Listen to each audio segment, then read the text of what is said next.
பொதுவாகவே இந்த சாராயம் மது குடிக்கிறது எதுக்காக அப்படின்னா ஒரு போதைக்காகத்தானே. அந்த போதை இந்த மூலிகை சாராயத்துல எல்லாம் இருக்காது. அந்த போதை தரக்கூடிய ஒரு பொருள் தான் இந்த மெத்தனால். மெத்தனால் பொதுவாக தொழிற்சாலை பயன்பாட்டுக்காக பயன்படுத்தக்கூடிய ஒரு பொருள். அது தொழிற்சாலையில பயன்படுத்துறதுனால எல்லா கைகளுக்கும் எளிதாக கிடைக்கக்கூடிய ஒரு பொருளாக இருக்கு.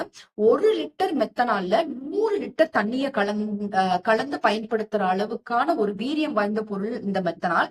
மெத்தனால் நம்மளுடைய உடம்புக்குள்ள போறதுனால நம்மளுடைய கல்லீரல், நுரையீரல், கண் பார்வை எல்லாமே உடனடியாக பாதிக்கப்படுவதாக மருத்துவ நிபுணர்கள் எல்லாருமே சொல்றாங்க. அப்ப இந்த மெத்தனால் கலந்த சாராயத்தை குடிச்சனாலதான் இந்த மக்கள் எல்லாம் இறந்து போயிருக்காங்க அப்படின்னு சொல்றாங்க. அதனால மெத்தனால தமிழ்நாடு முழுவதும் தடை பண்ணணும் அப்படின்னு சொல்லி சில கோரிக்கைகளை வச்சிட்டு இருக்காங்க.